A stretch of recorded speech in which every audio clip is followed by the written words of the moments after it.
So you have been thinking of moving to Kitchener, Ontario, and you're wondering what's the actual process of buying a home does look like right here in Kitchener, in Waterloo, or for that matter, the rest of Ontario. Now, this is one of the most common questions I do get asked from many clients I do work with, especially if you're a first-time home buyer or someone who has actually never bought a home here in Ontario. I'm sure you will have a lot of questions around the actual process of buying a home. So I'm going to lay out to you very candidly the step-by-step process that everyone should be following to make it a smooth buying process for everyone, especially the buyers. After all, it's arguably one of the biggest purchases of your life, so you want it to go smooth nonetheless. So stick around as we get right into it.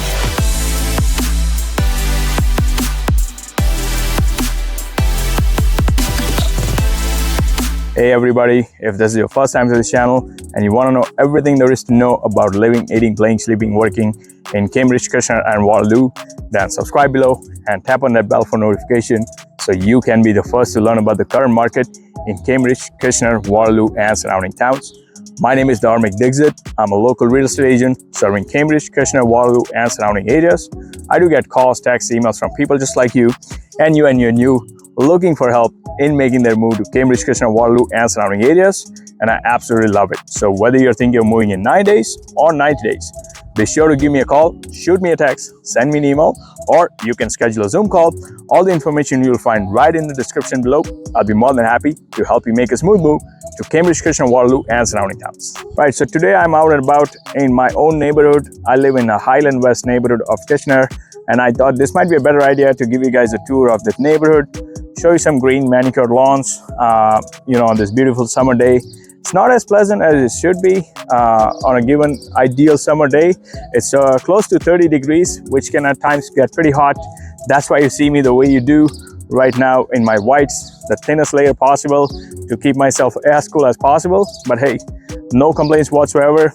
We do get quite a bit of snow in winter time. So, I would take this on any given day of the year compared to a cold winter weather. So that's a bit about it. All right, so the very first thing you want to do once you've made a decision that you want to buy a place, let's say in a particular town, what you want to do is actually reach out to a local real estate professional such as myself or someone you have been working in that town. The reason I cannot emphasize enough the importance of reaching out to a real estate professional early in the game, it's so much more valuable to you as a buyer, and it's an added value. I mean, to be honest, like if someone reach out to me at an offer phase and they've already made a decision that, okay, this is the house they want to buy and this is the offer they want to put, it can take me less than 10 minutes to put it together. But you know what? It's so much more value add for you to have a real estate professional have your back as you go through from the early steps. So especially if you're a first-time home buyer, I can promise you will get so much more value, and you will get a lot of hand-holding support along the process as you go from the very first step of reaching out to them to getting pre-approved and the remaining steps along the way. And also it will help you clear out a lot of clutter and provide you with a lot more clarity. I mean, I'll give you my example. Whenever a buyer reach out to me from a YouTube channel, that early call, the very first call that we have, we discuss things such as timeline, the budget, whether or not the client has been pre-approved, and then we dive deeper into, okay, tell me what exactly are your priorities, what are your negotiables and non-negotiables when it comes to a home. We dig into everything from neighborhood to the amenities to the schools and everything that's important to them within the neighborhood and within the house. And then we kind of filter down as to whether or not it's truly realistic for a client to find something within that budget. So if it is not feasible, we do lay out like very early in the game so we don't waste time. We save a lot of time by doing so early in the game. And that's actually what the clients appreciate, is the systematic way to approach things in such a way. All right, so after you've reached out to a real estate agent, the very next step is for you to get pre-approved for the mortgage. And for that, we typically have our clients reach out to their own lenders if they have someone lined up, or it's not uncommon for us to actually refer our clients to the preferred lender. Let's say if they want to work with a particular bank or a broker channel, we always have people that we partner with at all the major banks as well as the broker channel. So we'll typically send our clients to them, so who will be able to then help them out, sort their mortgage, get some numbers for us to work with. And the reason why it's so important is because think about it, like you don't want to start looking for a particular house only to find out that that house is no longer in your budget after you speak with the lender. And the other important factor is, especially if you're in seller's market, it's so much important for you to get your numbers aligned. The reason I say so is because 9 out of 10 homes being sold right now in Kitchener, they're going on a firm offer. We no longer see as much of a conditional offers. It's pretty much turning into a seller's market very rapidly. So that's the reason it's so important for you to have a clear number in mind when it comes to your mortgage pre-approval, and the lender you work with is competent enough to give you a really good idea as to what you can afford and you cannot afford beyond a certain point. Now, obviously, I do know that the pre-approvals are not 100% guaranteed. There's always a number of conditions aligned with those pre-approvals from the bank, but having a pre-approval or some number in mind from a approved lender is something that will give you a peace of mind, knowing that, okay, this is the price point I can definitely work with. And now that you've gotten clarity on your mortgage numbers and you have some sort of a pre-approval in place from your lender, that's great. The very next step for you is actually to reach out to your real estate agent to kind of discuss further. We typically do have our mortgage lenders let us know and keep the client in the loop. So, clients actually do come back to us, and then we arrange another call either in person or we meet them on Zoom, depending on where the clients are and what's feasible. So we typically in that meeting really nail it down as to what exactly are their criteria, and we revisit what we had already discussed in that initial call around their criteria about the neighborhood, the amenities, what they want in a particular house, whatever they had told us. We do revisit that. And why is this so important? I'll tell you why. A couple of weeks ago, I had a client reach out to me from a YouTube channel, and they were actually looking to buy ideally a freehold townhome right here in Kitchener. They were new to Canada, so they were not quite sure about what their budget would be or what that would look like, but they had a certain number in mind that they were willing to work with in terms of their monthly mortgage payment.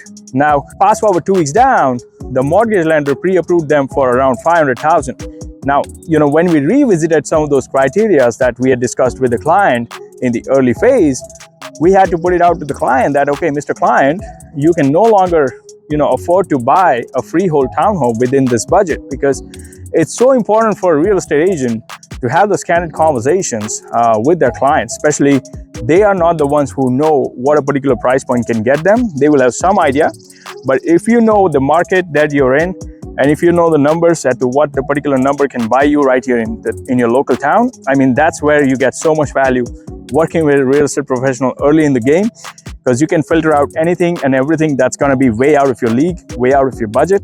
And the reason I say so is because it saves you so much time and makes the process so much smooth. It's not as fun to get outbid in so many different offers, because you are back to square one every time you see the house, you put an offer and it doesn't go through for whatever reason. So you can avoid all those homes that are already out of your budget, already out of your criteria. You can only rather focus on what really is affordable and workable within that price range. And that's where the real estate agent can really add more value. And from that point begins the fun, because now you will start to receive those properties that do fit your criteria, do fit your budget, and you will start to see them. We typically do set up our clients on a portal, but the reason we do have a really good understanding, in detailed understanding of what exactly our clients are looking for, I myself would typically go in the portal every single day to see what new properties or what new homes have come in the market that fit my client's criteria and the budget, and whether or not they were willing to look at those properties. So I would actually manually send them some properties as well. But if they do find something that they like, they would typically send me. Within the portal, you can actually mark them as favorite as well. So that's typically how we work. And then we book a couple days or 3 days, depending on what the client's availability is and the schedule is. We try to work around with them as much as possible. But we typically pick at least 2 or 3 days a week to do our showing. And when we do the showing, you typically don't want to have more than 4 homes or 5 homes at the most on a given day. The reason I say so is because I've had agents who show like as much as 12 homes within a day on a particular weekend. And I can tell you, by the time you look at the 12th home, you're not going to remember what the living room looked like in the very first home. So I always tell my clients, pick your top 4 or top 5. The less the better, because you already have things sorted out in your mind. So it'll make it much easier for you to kind of pick from those top 4 or top 5. Now keep in mind, if you have your top 8s or top 9s, you got a lot of properties. Well, that's why I said we typically do 2 or 3 rounds a week depending on the client's schedule and availability. So they get to see all those properties. And now that you've started seeing the properties, well, typically, like I said, on an average, it takes about 2 to 3 weeks. Of course, depending on the client and what they're looking for. If they're working with a really tight budget, it could take a little bit longer. But on a majority of the time, if I were to take the average of my past clients, it's about 2 to 3 weeks. Given that we do go out, 2 to 3 times a week to look at a few homes.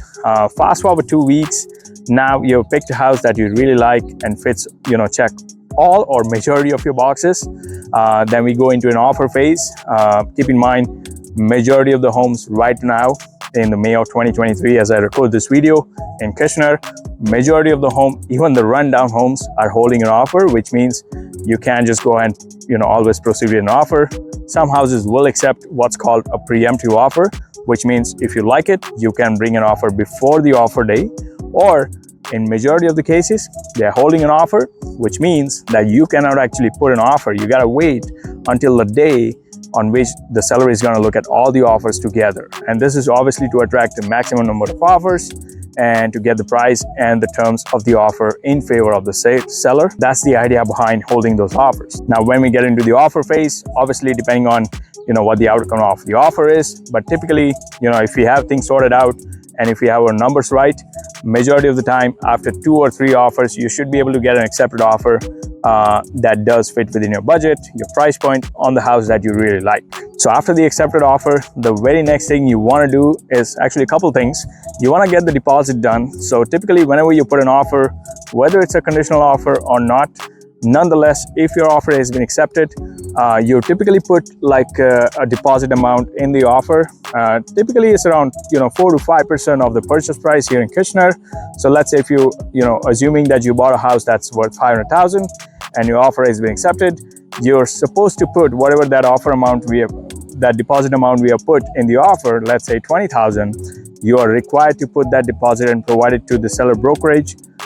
In majority of the cases, the very next day within 24 hours time. So, or I should say 1 business day, especially if it's a weekend on which the offer has been accepted. Now, if you're a first-time home buyer, it's very important for you to note that just because your offer has been accepted, and if you decide not to do a deposit because you like something else that came out on the market the next day, it's really not an option for you whether or not to put a deposit. So it's very important to note that you want to have your deposit money at least available, readily, liquid, no investments. You want to make sure it is available to you the moment you are ready to go to the bank and make that draft. Because oftentimes, especially the first-time home buyers, we run into this issue in the past only once actually, where a first-time home buyer had bought a house, their money was actually there, but it was sitting into tax-free saving account, which is an investment account, and the bank said it could take you a couple of days to liquidate that money and bring you into the account. So he had to actually borrow money from friends or family only to make the deposit. So you can avoid that trouble to yourself. Just make sure at least the deposit money is always available whenever you go into an offer phase, or ideally before that. And the very next thing you want to do after that, after you got the receipt for your deposit, is to actually reach out to your mortgage lender who had actually pre-approved you for that mortgage, saying, hey, I've got the house, this is the copy of my offer, this is a copy of the MLS. Typically, as an agent or someone we are working with, they would send at least an MLS copy and the accepted offer copy with your consent, of course, to your lender. So you don't have to go through that trouble. But whatever additional documents that the lender would need to get you the firm approval, which would typically involve an appraisal, and of course, further assessment of your mortgage application. So that's the next step you want to get right into as soon as you practically can, because the sooner you can get the firm approval, that's a peace of mind thing for you, knowing that, okay, now the only thing that's standing between me and that house is the closing date. And then we are in the pre-closing phase, which is the phase between the time you have an accepted offer to the time you have a closing done and you get the keys to the house. Typically, you want to have a lawyer lined up to help you with the closing. We do have lawyers that we partner with. We do at least give a couple options to the clients so they can pick between the two. But at the same time, if you have a lawyer lined up, you can always work with them. But in between, you can visit a house. Of course, if we typically do put in an offer, you could visit a house a couple times before the closing. Ideally, one of those visits, you want to keep it just before the day of closing or day or two before closing. The reason I say so is because you want to make sure everything in the house, such as appliances, electricals, all the mechanicals, everything is working as is. All the shadows, which are basically the things that sellers were supposed to leave in the house, all of them are still there and they're in good shape.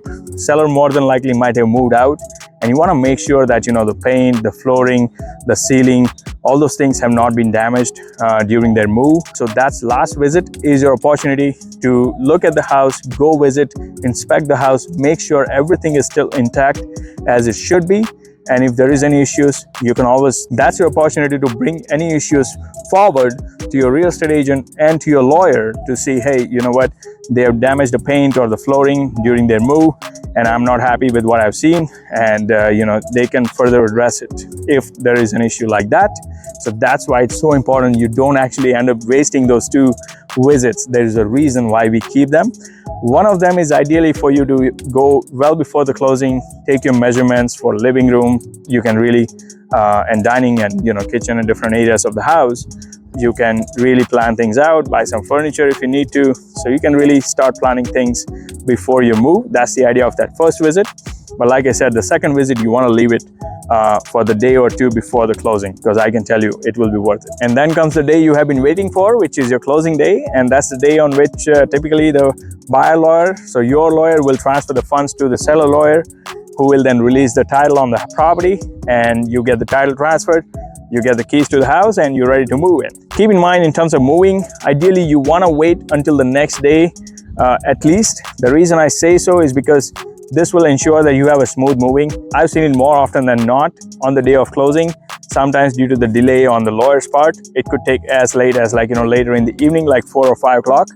No closings can happen after 5 o'clock. So if it's past 5 and the title has not been transferred, there's no way any lawyer in Ontario can transfer the title, because the portal or the title transfer office does close at 5 o'clock to the dot on Friday. So Monday to Friday. So you can't close on a weekend, you can't close past 5 o'clock. So if the day has passed, you gotta do it the next day. That's the reason I say, sometimes let's say you could be thinking that, okay, I'll get the keys by 11 o'clock in the morning. And guess what? You've gotten the keys at like 4:30 in the afternoon. And now you gotta rush with your moving from wherever you're moving to the place, because especially it's winter, it might be dark already. So that's the reason I do recommend waiting until the next day or next weekend, depending on what works best for you. Try to avoid the moving on the same day. Now, your real estate agent, like we do typically, work with our clients on hands-on on the day of closing, or at least say a week before closing. We do touch base with them to see if there is anything that's holding up, or we are good for closing, all those things. So it's very important for your real estate agent and for you to stay in touch with each other as the closing approach, to see if you need any support or help along the way. And that's pretty much it. I mean, on the day of closing, once you got the keys, you move in. And from that point onwards, your real estate agent is a resource that's available at your disposal. Shall there be anything, we typically do keep in touch with our clients on at least a monthly basis. We do keep in touch, of course, with their consent. But that's what it looks like, the whole process. And I wanted to kind of lay it out to you and get granular as to the do's and don'ts of each step along the way. So I hope you did get some value. But hey, if you have any other questions, feel free to comment below and I'll be happy to answer them. But whether you think you're moving in 9 days or 9 days, you can reach out to me. All the information is right in the description below. Until next time, well, I do hope to show you around town.